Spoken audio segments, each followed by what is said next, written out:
আসসালামু আলাইকুম ওরহমতুল্লাহি ওবরাকাতু ইন্নাল হামদুলিল্লাহ ওয়াসসালাতু ওয়াসসালামু আলা রাসূলিল্লাহি সাল্লাল্লাহু আলাইহি ওয়াসাল্লাম। প্রিয় দর্শক, কুইন্স ক্যাফে নিবেদিত পাওয়ার্ড বাই বিটিএস ফ্যামিলি ধর্ম জীবন অনুষ্ঠান যে যেখান থেকে উপভোগ করছেন, দেশে কিংবা প্রবাসে, কাছে কিংবা দূরে, সকলে আমাদের পক্ষ থেকে শুভেচ্ছা নেবেন হৃদয় জোরে। আমরা প্রতিদিনের ন্যায় আজকেও জীবন ঘনিষ্ঠ একটি বিষয় আলোকপাত করব। আর এই বিষয় নিয়ে কথা বলার জন্য আমাদের মাঝে আমাদের স্টুডিওতে আমন্ত্রিত হয়েছেন বিশিষ্ট লেখক, গবেষক, একজন উদ্যোক্তা জনাব Mohammad Mofizullah Bablu, chairman BTS family মহোদয়কে আমরা আমাদের স্টুডিওতে বরণ করে নিচ্ছি ইনশাআল্লাহ তাআলা। আসসালামু আলাইকুম ওরহমতুল্লাহ। ওয়ালাইকুম আসসালাম ওরহমতুল্লাহি ওয়াবারাকাতুহু। জি স্যার, আপনি কেমন আছেন? আলহামদুলিল্লাহ ভালো আছি। জি আলহামদুলিল্লাহ, আমিও ভালো আছি। আল্লাহর দরবারে শুকরিয়া করে রাসূলের উপর দরুদ ও সালাম সাল্লাল্লাহু আলাইহি ওয়াসাল্লাম প্রেরণ করে আমরা যাব আমাদের মূল আলোচনায়। প্রিয় দর্শক, আমরা আমাদের অতিথিকে বরণ করে নিয়েছি। আমরা আজকে যে বিষয়ে আলোচনা শুনবো, জানবো, সেটি হচ্ছে ধর্মের সাথে জীবনের কি সমন্বয় রয়েছে। তো চলুন, আলোচনা শোনার পূর্বে আমরা একটু পবিত্র কোরআন তেলাওয়াত শুনে আসি। أعوذ بالله من الشيطان الرجيم.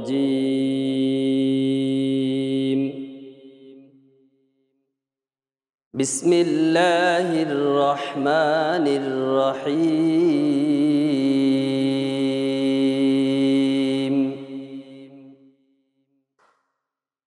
إن الله لا يستحيي أن يضرب مثلا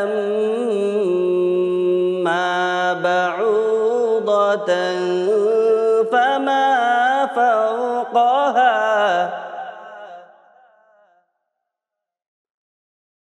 فأما الذين آمنوا فيعلمون أنه الحق من ربهم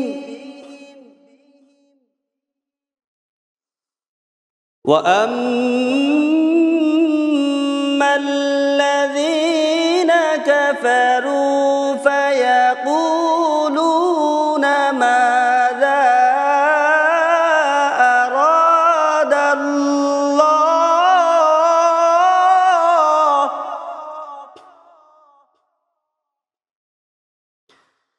فيقولون ماذا أراد الله بهذا مثلا يضل به كثيرا ويهدي به كثيرا وما يضل به إلا الفاسقين.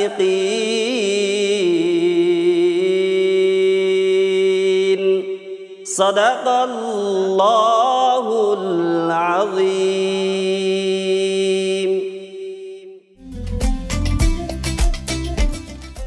যে মাশাআল্লাহ, জাযাকাল্লাহ, আপনার জন্য অনেক অনেক শুভকামনা রইল। আপনি চমৎকার কোরআন তেলাওয়াত উপস্থাপন করেছেন। তো আমরা এখন যাব আলোচক মহোদয়ের কাছে। মহোদয়, আমরা যে বিষয়টি নিয়ে কথা বলবো এবং শুনবো, জানবো আপনার থেকে, ধর্মের সাথে জীবনের কি সমন্বয় রয়েছে। কারণ আমরা ধর্মকে আমরা মনে করি যে আমি মুসলিম, আমারটাকে আমি বড় করতে চাই, স্বাভাবিক। কিন্তু আমাকে করতে হবে আমার শরীয়ত দিয়ে, আমার যেই গ্রন্থ রয়েছে, আমার যেই অ্যাসেট রয়েছে, ওই বিষয়গুলো উপস্থাপন করে।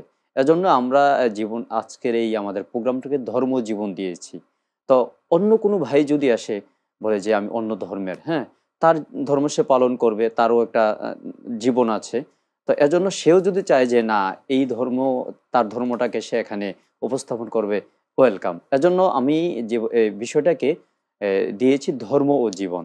তো এজন্য আপনার থেকে শুনবো যে ধর্মের সাথে জীবনের কি সমন্বয় রয়েছে।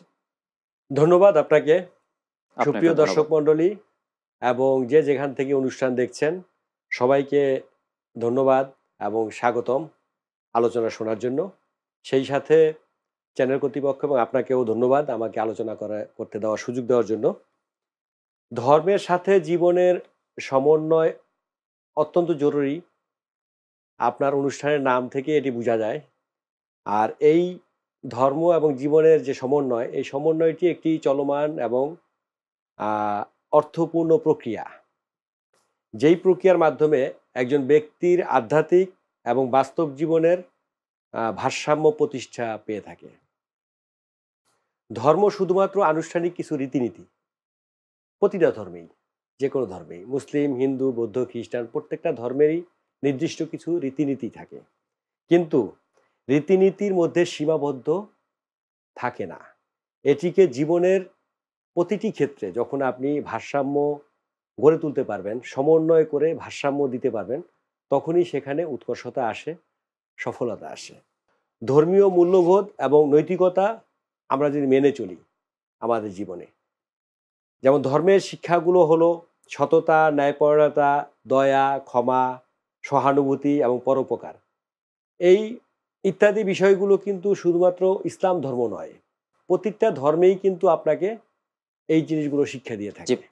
যুগে যুগে যত নবী রাসূল এসেছেন, যত ধর্ম এসেছে, সব ধর্মের সব একটাই ধর্মেই আপনার মানবতার কল্যাণের গান কথাই গেয়ে ছিল। গেছেন। জি, মানবতার কথা এই ছিল। গুণাবলী ব্যক্তিগত, সামাজিক এবং পেশাগত জীবনে প্রয়োগ করতে হবে। শুধুমাত্র আপনি ব্যক্তি জীবনে প্রয়োগ করবেন কিন্তু সামাজিকতায় করবেন না বা রাষ্ট্রীয় জীবনে করবেন না, তাহলে হবে না। প্রতিটা Right. ক্ষেত্রেই আপনাকে এই গুণাবলীগুলো প্রয়োগ করতে হবে। অর্থাৎ ব্যবসায়িক জীবনেও সততার প্রয়োজন আছে। So much. আবার পরিবার এবং সমাজ এবং রাষ্ট্রীয় জীবনেও সততা সমানভাবে আপনাকে প্রয়োগ করতে হবে। এরপরে আসেন ধর্মীয় আচার অনুষ্ঠান নিয়মিত পালন করতে হবে।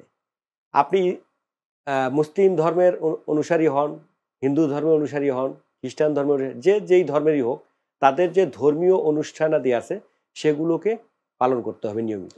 নিজস্ব ধর্মীয় নিজস্ব অনুভূতি। ধর্মীয় যে ধর্মের অনুসারী হোক না কেন, প্রত্যেকটা ধর্মীয় কিছু রীতিনীতি বা আনুষ্ঠানিকতা থাকে, সেগুলোকে পালন করতে হবে। কারণ এর মাধ্যমে কিন্তু ওই নির্দিষ্ট ধর্মের লোকের আধ্যাত্মিকতার উৎকর্ষ হয়, রাইট, আত্মশুদ্ধি হচ্ছে। আত্মশুদ্ধি এবং তাদের যেমন ধরেন একজন হিন্দু পূজা দেয়, একজন খ্রিস্টান সে হয়তোবা তার প্রার্থনা করে, আর একজন বৌদ্ধ যেমন যে ধ্যান করে, মেডিটেশন যেটা আমরা বলি।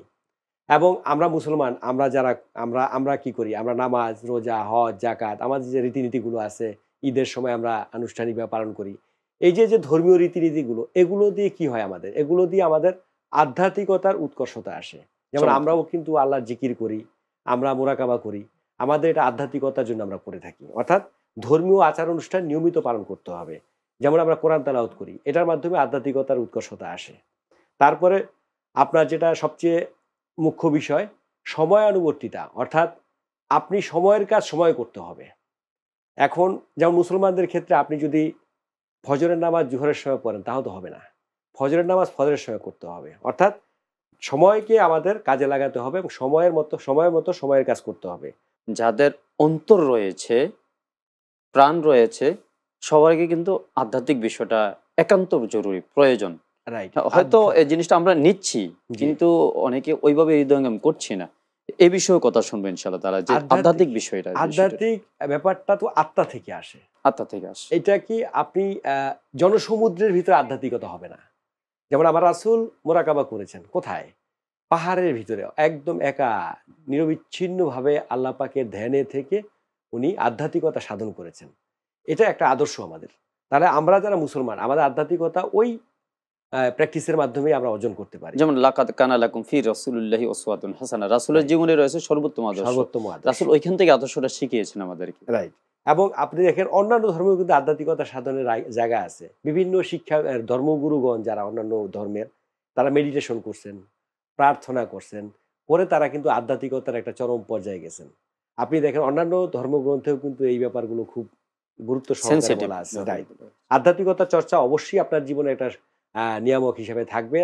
আপনি যদি ধর্মের সাথে জীবনের সমন্বয় করতে চান। এরপর আপনার ধর্মীয় সহনশীলতা, এটা অত্যন্ত গুরুত্বপূর্ণ একটা বিষয় এবং সেন্সিটিভ বিষয়। আমি যদি চাই যে আমি মুসলমান, আমার ইসলাম ধর্মের প্রতি সবার সম্মান থাকতে হবে, তাহলে ফার্স্ট যেই কাজটা আমাকে করতে হবে, অন্যের বিশ্বাসের প্রতি, ধর্মের প্রতি আমারও সম্মান থাকতে হবে, সম্মানবোধ থাকতে হবে, যদিও আমি তার ধর্মের অনুসারী অনুসারী না, না, বাট সম্মানবোধ থাকতে হ্যাঁ। হবে এবং সহনশীল থাকতে হবে। এবং রাসূল করিম সাল্লাল্লাহু আলাইহি ওয়াসাল্লাম এই বিষয়ে কিন্তু কথা জি, বলেছেন। এটা বিষয়ে কথা বলতে গেলে রাসূলের জীবনী যদি আলোকপাত করি তাহলে একটা রাত কেটে যাবে, তারপরেও আলোচনা শেষ হবে না। তা তো আমরা অবশ্যই। সংক্ষিপ্ত আকারে বলছি যে ধর্মীয় সহনশীলতা, অন্য ধর্মের প্রতি আপনার ধর্মের সম্মানকে বজায় রাখতে হলে অন্য ধর্মের প্রতিও আপনাকে সম্মান এবং সহনশীলতা প্রদর্শন করতে হবে। এই প্র্যাকটিসটা আপনার জীবনে একটা সঙ্গী করতে হবে। এরপরে আপনার ধর্মীয় নেতৃত্ব এবং গাইডেন্স, অর্থাৎ আপনার ধর্মে যেভাবে নেতৃত্ব এবং গাইড করতে বলা হয়েছে, আমি উদাহরণ দেই, যেমন আমাদের সর্বোত্তম নেতা আমার রাসূল আকরাম সাল্লাল্লাহু আলাইহি ওয়াসাল্লাম, সাল্লাল্লাহু আলাইহি উনি যেভাবে নেতৃত্ব দিয়েছিলেন, অর্থাৎ ওনার কাছে ধর্ম বর্ণ নির্বিশেষে সমাজের প্রতিটা শ্রেণীর লোক ওনার কাছে আমানতদারির মতো নিরাপদ ছিলেন, এবং এক চোখেই দেখতেন, এক চোখেই এক দেখতেন। নীতি ছিল। এইটাই হলো নেতৃত্ব গুণ। যে আসবো ইনশাল্লাহ আপনার কাছে, খুব চমৎকার বলছেন, আবার আসবো আপনার কাছে। দর্শক, আমরা এতক্ষণ পর্যন্ত উপভোগ করছিলাম কুইন্স ক্যাফে নিবেদিত পাওয়ার্ড বাই বিটিএস ফ্যামিলি ধর্ম জীবন অনুষ্ঠান। যাচ্ছে ছোট্ট একটি বিরতিতে, ততক্ষণ আমাদের সঙ্গে থাকুন।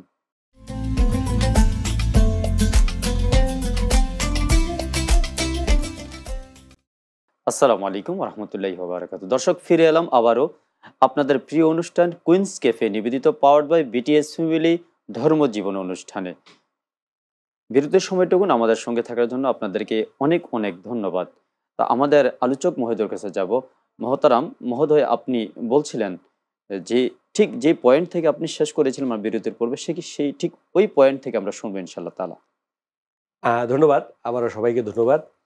আমি যেটা আপনাকে। বলতেছিলাম যে আমাদের ধর্মের সাথে জীবনের যেই সমন্বয়, সেই সমন্বয়ের গুরুত্বপূর্ণ কয়েকটি নিয়ামকের কথা বলছিলাম, যেই নিয়ামকগুলো আমাদের জীবনের সঙ্গী হিসাবে থাকলে আমরা সমন্বয় করতে পারবো। এর মধ্যে অন্যতম যে পয়েন্টটি আমি বলতেছিলাম সেটি হলো আমাদের ধর্মীয় দৃষ্টিকোণ থেকে নেতৃত্ব গুণটাকে নিজের জীবনের সাথে জড়াই নিতে হবে। অর্থাৎ আমি যে মুসলমান বা আমি যেই ধর্মের অনুসারী, সেই ধর্মে যারা নেতৃত্ব দিয়েছেন সেই নেতৃত্ব গুণটা তাদের যেভাবে তারা মানে তাদের জীবনে এই নেতৃত্ব গুণটাকে ইমপ্লিমেন্ট করেছেন, আমরাও ঠিক সেভাবেই আমরা যদি নেতা হতে চাই, আমরা যদি নেতৃত্ব দিতে চাই, তাহলে সেই ধর্মীয় দৃষ্টিকোণ থেকে আমাদের নেতৃত্ব দিতে হবে। আচ্ছা, এই বিষয়টা কি জনপ্রতিনিধির জন্য কোনো প্রযোজ্য?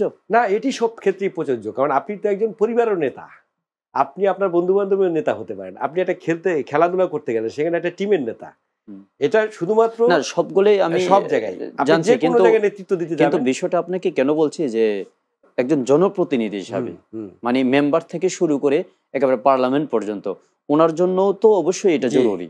প্রত্যেকটা ইউনিট যখন একটা ক্রিয়া শুরু করে, তখন ওই ইউনিটের সমন্বয়ে একটি বৃহৎ কর্মকাণ্ড সাধিত হয় সেম ওয়েতে। অর্থাৎ আপনি যখন আপনার ভিতরে এই নেতৃত্ব গুণটা ঢুকাবেন, আপনি যেখানেই যান, জনপ্রতিনিধি হিসাবে যান, রাষ্ট্রীয় কাজে যান, আপনার কিন্তু ওই গুণটাই আপনি ইমপ্লিমেন্ট করবেন। যেহেতু রাসূল সাল্লাল্লাহু আলাইহি ওয়াসাল্লাম নিজেই রাষ্ট্রপ্রধান ছিলেন, জি, যে আপনি চমৎকার বলছিলেন যে আরেকটি বিষয় আপনাকে জানো যে পেশাগত নীতি দিয়ে কিভাবে ধর্ম ও জীবনের সাথে সমন্বয় করা যায়। পেশাগত নীতি আপনাকে ওই জায়গাটাতেই আসতে হবে। পেশাগত নীতির জায়গাটা, যেই জায়গাটাতে আপনার যতটুকু কর্মপরিধি, পেশায় আপনি যতটুকু কর্মপরিধিকে মেনটেন করতেছেন, ওই জায়গাটাতে আপনার নীতি এবং আদর্শটা যাতে পুরোপুরি ফোকাস পায়, অর্থাৎ আপনারটা ইমপ্লিমেন্ট হয়। তাও সেই ক্ষেত্রে পেশাগত নীতি এবং ধর্মীয় মূল্যবোধের মধ্যে যদি সমন্বয় করা যায়, তাহলে ব্যক্তিগত পেশা এবং ব্যক্তিগত জীবনের ভারসাম্য চলে আসবে। অর্থাৎ পেশাগত নীতি হলো এমন একটি বিষয়, এমন একটি নিয়ম বা মূল্যবোধ, যা একজন পেশাদার ব্যক্তি তার কাজে কর্মে প্রয়োগ করে সার্বক্ষণিক। ধর্মীয় মূল্যবোধের সাথে পেশাগত নীতির সমন্বয় করলে একজন ব্যক্তি তার পেশায় সফল হওয়ার পাশাপাশি তিনি তার আশেপাশের সমস্ত পরিবেশটাকেও সাফল্যমণ্ডিত করতে পারেন। এর জন্য তাকে কিছু গুণাবলী মেনটেন করতে হবে। যেমন ধরেন সততা ও ন্যায়পরায়ণতা, অর্থাৎ সে পেশাগত জীবনে সততা এবং ন্যায়পরায়ণতার মাধ্যমে তার পেশাগত জীবনটাকে বা প্রক্রিয়াটাকে সে ধর্মীয় দৃষ্টিকোণ থেকে সততা এবং ন্যায়পরায়ণতা, যেটা প্রত্যেকটা ধর্মেই সততা এবং ন্যায়পরায়ণতার যেই দিকগুলো উল্লেখ করা হয়েছে, ওই দিকগুলো তার জীবনের সাথে সারমঙ্গীন সঙ্গী করে ফেললে, যে সে যেই পেশাই থাক, সে চাকরি করুক আর যাই করুক, তার ওই পেশার মধ্যে সততা এবং ন্যায়পরায়ণতার মাধ্যমে তার জীবনের সাথে ধর্ম, এজন্য আমরা লেখা দেখি যে সততাই ব্যবসার মূলধন। জি, সততাই এই ব্যবসার মূলনীতি। ব্যবসা না, শুধু ব্যবসা না, চাকরি বাকরি আপনি যেখানে যাই করেন না কেন, প্রত্যেকটা জায়গায় আপনার এটা সততা এবং ন্যায়পরায়ণতা লাগবে। এরপর আপনার দায়িত্ববোধ থাকতে হবে। আপনি যে চাকরি করেন সেই চাকরিতে আপনি দায়িত্ববোধ যদি নিজের ভিতরে না নেন, তাহলে ধর্মীয় দৃষ্টিকোণ থেকেও এটা আপনি আমানতদারি দায়বদ্ধতা খেয়ানত রয়েছে। হয়ে যায়, রাইট? তো আপনাকে দায়িত্ববোধ নিতে হবে। এরপরে আপনাকে ডিটারমাইন্ড হতে হবে যে আমি অন্যায় করব না, আমার পেশাগত কাজে আমি কোনো অন্যায় করব না, এবং দুর্নীতি থেকে আমি দূরে থাকব, যেটা এখন আমাদের খুবই একটা গুরুত্বপূর্ণ ইস্যু। আপনার সামাজিক এবং অবক্ষয়, পদে পদে রন্ধ্রে রন্ধ্রে রন্ধ্রে রন্ধ্রে যেটা আমাদের ব্যক্তি থেকে শুরু করে একেবারে রাষ্ট্রীয় পর্যন্ত এবং সমগ্র বিশ্বময় এই দুর্নীতি কি কিন্তু জিরো টলারেন্সে নেওয়ার জন্য প্রত্যেকটা রাষ্ট্রেই সরকার প্রধানগণ চেষ্টা করছে, সরকার চেষ্টা করছেন। তো এখন আমাদের ব্যক্তিগত জীবনে যখন আমরা ধর্মকে আমাদের ধর্মের সাথে আমাদের জীবনকে সমন্বয় করতে দেবো, ওই সময় যদি আমি পেশাগত জীবনেও যদি আমি অন্যায় এবং দুর্নীতি থেকে নিজেকে দূরে রাখতে পারি, এবং আমি যদি ডিটারমাইন্ড হই যে আমি এটা কখনোই করব না, তাহলে কিন্তু পেশাগত সফলতা তার খুব দ্রুত আসবে। যেহেতু পেশাগত কথা বলে ফেলছেন, যে এজন্য বলবো যে একজন ব্যবসায়ী কিভাবে ধর্ম জীবনকে সমন্বয় করবে, হ্যাঁ, এই কথা শুনে আমরা আজকে অনুষ্ঠান শেষ করব ইনশাআল্লাহ। ধর্মের পেশার সাথে আমাদের চাকরিও চলে আসে, আমাদের ব্যবসাও চলে আসে। কারণ পেশাগত ব্যাপারটা বলতে গেলে সেখানে একজন চাকরিজীবীর হয়তোবা তার কর্মধারা ভিন্ন হতে পারে, কিন্তু মুখ্য কিছু বিষয় আছে যে এই বিষয়গুলো হতে পারে এজ এ রিকশা, হ্যাঁ, হতে মানে একজন as a shopkeeper, as a presenter, মানে যেই অঙ্গনে রয়েছেন, এজ এ ইমাম, সব ক্ষেত্রেই বলছেন আপনি বিষয়টা। জি, সব ক্ষেত্রে। এখন আপনার ধরেন তাকে সহানুভূতিশীল হতে হবে, সহযোগিতা মনোভাব থাকতে হবে। আপনি একজন দোকানদার, আপনার কাছে যে কোনো একজন কাস্টমার আসলে আপনি যদি তার সাথে সুন্দর ব্যবহার না করেন এবং তাকে যদি সহযোগিতা না করেন, হয়তোবা আপনি একজন মেডিসিন বিক্রেতা, সে হয়তোবা মেডিসিন সম্পর্কে ভালো জানে না, সে রুগী, তাকে আপনাকে সহযোগিতা করতে হবে যে আপনার এই মেডিসিনটা এভাবে এভাবে খাবেন, এভাবে, যদিও আপনি এটার জন্য লাইবল না, আপনি শুধু বিক্রি করতে বাধ্য, বাট আপনি যখন তাকে সহযোগিতামূলক আচরণ করবেন তখন আপনার এই ব্যবসা আরও বেশি সাফল্যমণ্ডিত হবে। এরপরে আপনি ধরেন গোপনীয়তা অবলম্বন করতে হবে। আপনি পেশাগত অনেক পেশা আছে যেই পেশাগুলোতে ক্লায়েন্টের একেবারে গুরুত্বপূর্ণ কিছু ডাটা আপনার কাছে চলে আসে, আপনাকে অবশ্যই এই আমানতদারিতা রক্ষা করতে হবে। আপনি যে ধর্মেরই হন, আপনাকে ওই আমানতদারি রক্ষা করতে, যে আমার এই ক্লায়েন্টের এই ডাটাগুলো আমি প্রকাশ করব না, মিসইউজ করব না। এই কারণে যারা এটা করছেন, এই কারণেই কিন্তু করার কারণে কিন্তু আমাদের মধ্যে উন্নতি হচ্ছে না এবং বিভিন্ন প্রতিষ্ঠান ভেঙে যাচ্ছে, রাইট। জি, এরপরে আপনার পেশাগত দক্ষতা উন্নয়ন করতে হবে। আপনার এটা দায়বদ্ধতা। আপনার জীবনের সাথে ধর্মীয় যখন আপনি সমন্বয় করবেন, তখন আপনাকে আপনার নিজের যে এক্সপার্টিস, যে ম্যাটারটা, সেটাকে আপনাকে আরো বেশি এক্সটেন্ড করতে হবে। অর্থাৎ আপনাকে দিনে দিনে দক্ষতা আরো বৃদ্ধি করতে হবে। না হলে আপনি কিন্তু ওই যেটা ধর্মীয় দৃষ্টিকোণ থেকে আপনাকে একটা কোম্পানি 50,000 টাকা স্যালারি দেয়, আপনাকে 50,000 টাকার বেশি পরিমাণ দক্ষতা আপনাকে কিন্তু পারফর্ম করতে হবে, না হলে কিন্তু আমানতদারি রক্ষা হবে না। তাহলে এটা ধর্মীয় দৃষ্টিকোণ থেকে আপনাকে আমানতদারি প্রত্যেকটা পয়েন্টে কিন্তু আপনার ইনসাফ, আমানতদারি, এগুলো কিন্তু আপনাকে মেনটেন করতে হবে। আপনার কাছ থেকে আরেকটি কথা শুনবো, যে যেহেতু রমজান মাস চলছে, যে আপনি যে বিষয়টির কথা বললেন, যে আপনার দায়বদ্ধতার কথা বললেন, হ্যাঁ, ওই যে আপনার সহানুভূতির কথা বললেন, সহমর্মিতার কথা বললেন, সহযোগিতার কথা, মানবতার কথা বললেন, এই যে এখন ব্যবসায়িক এই যে এখন দ্রব্য মূল্য, আমরা অনেকে যদি মাশাআল্লাহ কিছু সংখ্যক আছেন যে সব দেখাচ্ছেন, কিন্তু যারা করছেন না তাদের জন্য আপনার থেকে একটু মেসেজ আমরা নিতে চাই ইনশাআল্লাহ। একজন ব্যবসায়ী যে তার দ্বারা সমাজ পরিবর্তন করা অনেকাংশেই সম্ভব। মানে পেশাগত দিক থেকে অন্যান্য পেশার লোকজনের থেকে এই ব্যবসায়ীদের দ্বারা সমাজ এবং রাষ্ট্র উপকার পাওয়ার সম্ভাবনা অনেক বেশি থাকে।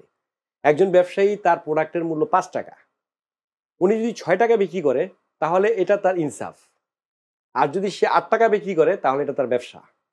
অর্থাৎ সে ইনসাফের মাধ্যমে সে কিন্তু 1 টাকা ব্যবসা করতেছে, তাহলে ইনসাফের ভিতরে থাকলে সে ব্যবসাও করতে পারতেছে, ইনসাফও করতে পারতেছে। কিন্তু শুধু যদি ব্যবসার টার্গেটে সে কাজ করে তাহলে সে 8 টাকা বিক্রি করবে, ওটা শুধু তার ব্যবসা হবে, কিন্তু ধর্মের সাথে তার জীবনের সমন্বয় হবে। তাহলে আমাদের ইনসাফ হলো, ওদিক থেকে এহসান হলো, আবার আমাদের ব্যবসাও হলো। তাহলে সর্বদিক থেকে আমরা ধর্মের সাথে ওতপ্রোত আমরা জড়িয়ে গেলাম। যে আপনাকে অনেক ধন্যবাদ, আপনি খুব চমৎকার বলছিলেন। যে আমরা সময় আমি আরেকটি কথা বলবো ব্যবসায়ীদের ক্ষেত্রে, সেটা হলো যে ব্যবসায়ীদের দ্বারা আরেকটি জিনিস সম্ভব, যে প্রত্যেক ব্যবসায়ী যদি রাষ্ট্রীয় দায়বদ্ধতার জায়গা থেকে যদি ভ্যাট, ট্যাক্স এবং তাদের সমস্ত প্রকার রাষ্ট্রীয় দেনা পাওনা যদি সবসময় ক্রিস্টাল ক্লিয়ার রাখে, তাহলে কিন্তু রাষ্ট্র কিন্তু তাদের দ্বারা সর্বোচ্চ উপকার পায়। তো এই ক্ষেত্রে আমি বলবো যে প্রত্যেকটা ব্যবসায়ী এই রমজান না, শুধু 12 মাস তারা ইনসাফের ভিত্তিতে তাদের ব্যবসা করুক। আমিও ব্যবসায়ী হিসাবে চেষ্টা করব আমার জীবনে যতটুকু সম্ভব আমি ইমপ্লিমেন্ট করতে, এবং আমি সমস্ত ব্যবসায়ী ভাইদের অনুরোধ করব, ধর্মকে আপনার জীবনের সাথে সমন্বয় করুন। তাহলে যেমন আপনার ব্যক্তি জীবন সফলকাম হবে, তেমনি সমাজ উপকৃত হবে, আপনার পরিবার সুখে থাকবে, রাষ্ট্র সুন্দর একটি রাষ্ট্র উপহার পাবে। ধন্যবাদ আপনাকে, আপনি চমৎকার আলোচনা উপস্থাপন করছিলেন। দর্শক, আমরা এতক্ষণ পর্যন্ত উপভোগ করছিলাম কুইন্স ক্যাফে নিবেদিত পাওয়ার্ড বাই বিটিএস ফ্যামিলি ধর্মজীবন। তো আজ এ পর্যন্তই। তবে বিদায় নেওয়ার পূর্বে আগামী পর্ব একই সময় একই চ্যানেলে দেখার আমন্ত্রণ জানাই। ততক্ষণ পর্যন্ত ভালো থাকুন, সুস্থ থাকুন। ফি আমানিল্লাহ। আসসালামু আলাইকুম ওয়া রাহমাতুল্লাহ।